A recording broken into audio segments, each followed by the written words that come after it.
হচ্ছে ভোটবঙ্গে টানা 7 দিন অমিত শাহ। 27 এপ্রিল পর্যন্ত কলকাতাতেই থাকতে পারেন অমিত শাহ। প্রথম দফার আগেই দ্বিতীয় দফার ভোটে নজর অমিত শাহ। আমাদের সঙ্গে রয়েছেন সুস্মিতা, আরো বিস্তারিত জানাবে। সুস্মিতা, ভোটের রণকৌশলের শেষ মুহূর্তের কি ভোকাল টনিক দেয় অমিত শাহ, সেটাই তো এখন দেখার বিষয়।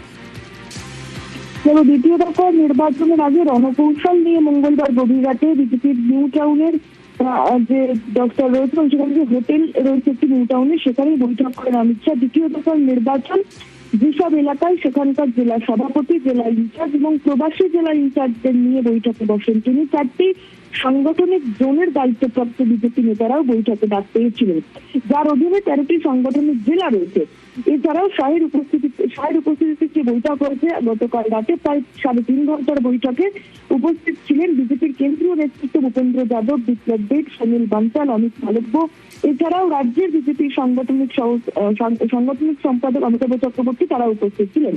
এবং গতকাল রাত 9:45 নাগাদ বৈঠক শুরু হয়। 12টার পর পর্যন্ত বৈঠক চলেছিল। বিজেপি সূত্রে একটি খবর যে 13টি জেলায় যত বিধানসভা আসন রয়েছে সেগুলির প্রতিটি বিষয়ে আলাদা আলাদা করে হিসেব নিয়েছেন অমিত শাহ, এবং কোন বিধানসভা কেন্দ্রে কি পরিস্থিতি, কতটা সংখ্যালঘু ভোট, এসআইআর পরবর্তী কি অবস্থা, কোনটাই জেতার সম্ভাবনা প্রবল রয়েছে, কোনটাই সম্ভাবনা ক্ষীণ হচ্ছে, সবটাই তিনি পুঙ্খানুপুঙ্খভাবে তথ্য সহ যে বক্তব্য নেতৃত্বের সেটি নিয়েছেন, এবং তার নিজের কাছেও সে সংক্রান্ত রিপোর্ট রয়েছে সেটাও তুলে ধরেছেন রাজ্য নেতৃত্বের কাছে। সুতরাং যেসব এলাকায় দ্বিতীয় দফায় ভোট রয়েছে সেগুলিকে সরেজমিনে যারা সামলেছেন তাদের থেকে অমিত শাহ লাস্ট মুহূর্তে অর্থাৎ শেষ মুহূর্তে বুঝে নেওয়ার চেষ্টা এবং তার সঙ্গে জেনে নেওয়ার চেষ্টা রাজ্যের সার্বিকভাবে দ্বিতীয় দফার নির্বাচনের আসনগুলিতে কি পরিস্থিতি, কতটা উন্নতি কিংবা কতটা অবনতি হলো। বেশ, ধন্যবাদ সুস্মিতা।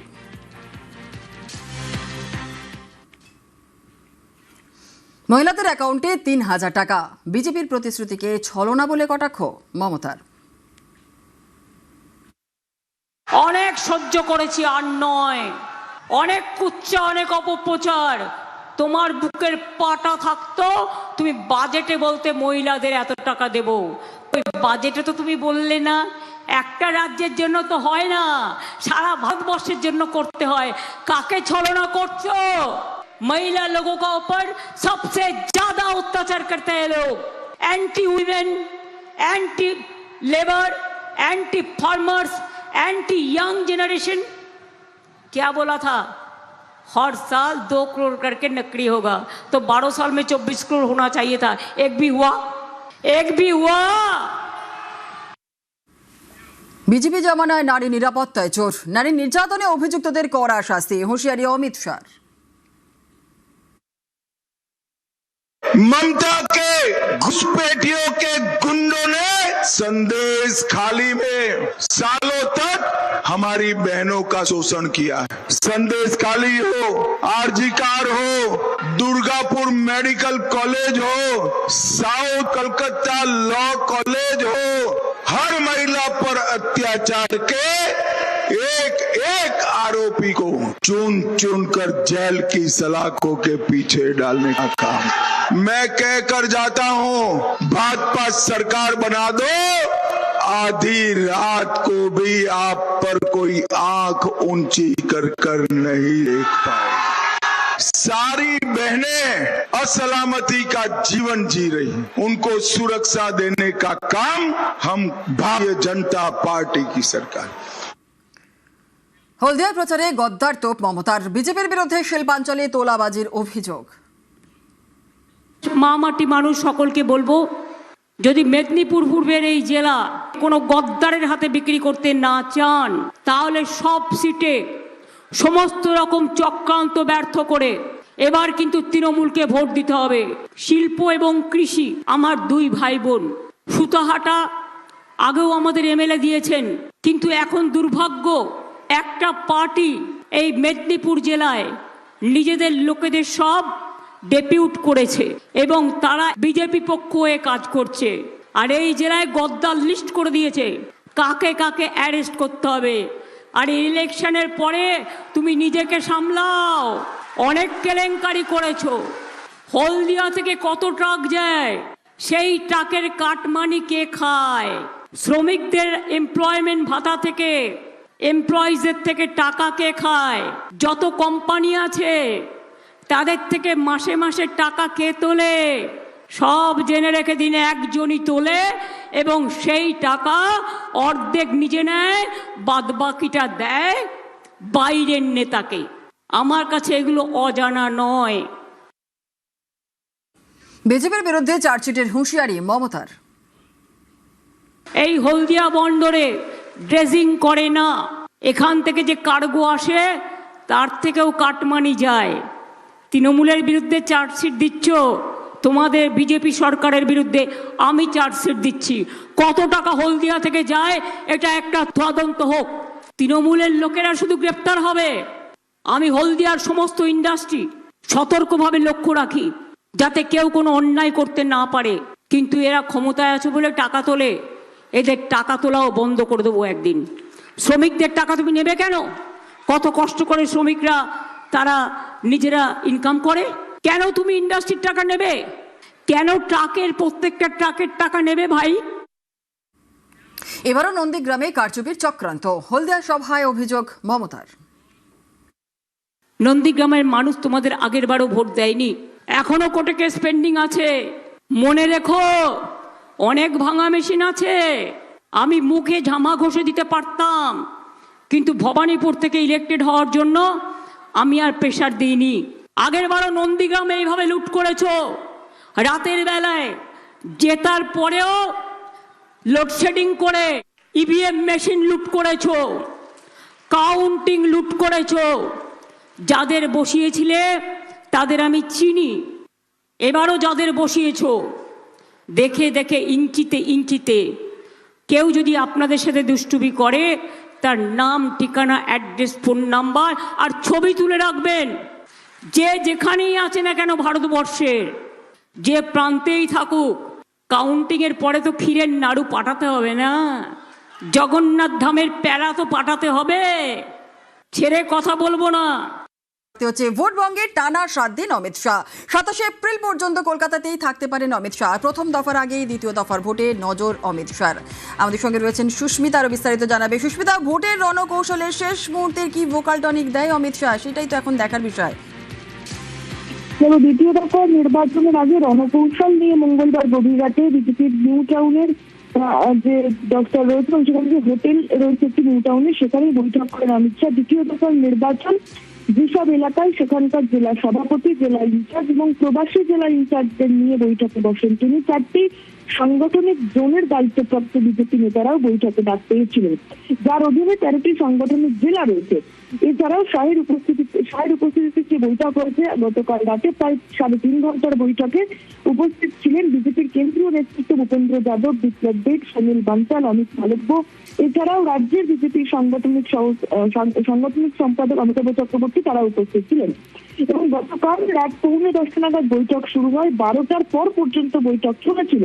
বিজেপি সূত্রে একটি খবর যে 13টি জেলায় যত বিধানসভা আসন রয়েছে সেগুলির প্রতিটি বিষয়ে আলাদা আলাদা করে হিসেব নিয়েছেন অমিত শাহ এবং কোন বিধানসভা কেন্দ্রে কি পরিস্থিতি, কতটা সংখ্যালঘু ভোট, এসআইআর পরবর্তী কি অবস্থা, কোনটাই জেতার সম্ভাবনা প্রবল রয়েছে, কোনটাই সম্ভাবনা ক্ষীণ হচ্ছে, সবটাই তিনি পুঙ্খানুপুঙ্খভাবে তথ্য সহ যে বক্তব্য নেতৃত্বের সেটি নিয়েছেন এবং তার নিজের কাছেও সে সংক্রান্ত রিপোর্ট রয়েছে সেটাও তুলে ধরেছেন রাজ্য নেতৃত্বের কাছে। সুতরাং যেসব এলাকায় দ্বিতীয় দফায় ভোট রয়েছে সেগুলিকে সরেজমিনে যারা সামলেছেন তাদের থেকে অমিত শাহ লাস্ট মুহূর্তে অর্থাৎ শেষ মুহূর্তে বুঝে নেওয়ার চেষ্টা এবং তার সঙ্গে জেনে নেওয়ার চেষ্টা রাজ্যের সার্বিকভাবে দ্বিতীয় দফার নির্বাচনের আসনগুলিতে কি পরিস্থিতি, কতটা উন্নতি কিংবা কতটা অবনতি হলো। বেশ, ধন্যবাদ সুস্মিতা।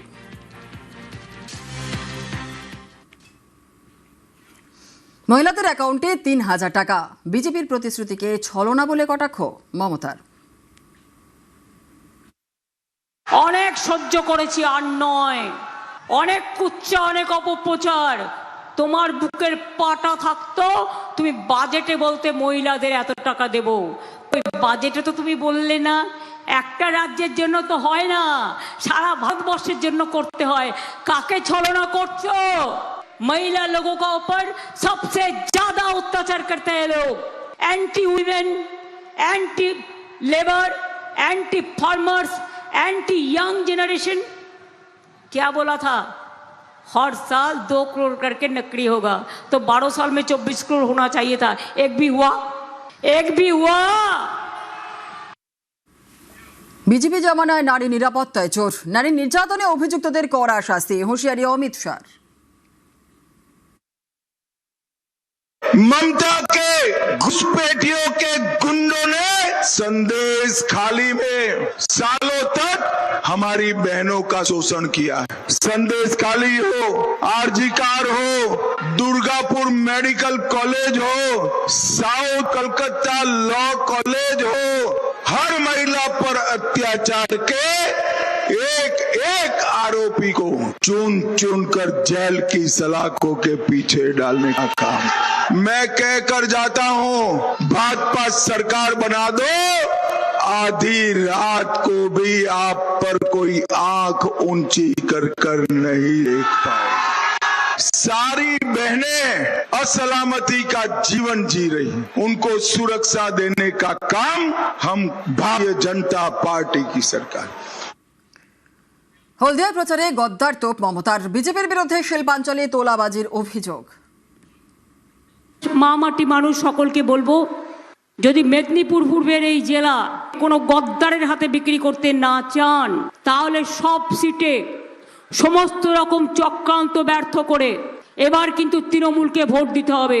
শিল্প এবং কৃষি আমার 2 ভাই বোন। সুতাহাটা আগেও আমাদের এমএলএ দিয়েছেন, কিন্তু এখন দুর্ভাগ্য একটা পার্টি এই মেদিনীপুর জেলায় নিজেদের লোকেদের সব ডেপিউট করেছে এবং তারা বিজেপি পক্ষ হয়ে কাজ করছে। আর এই জেলায় গদ্দার লিস্ট করে দিয়েছে কাকে কাকে অ্যারেস্ট করতে হবে।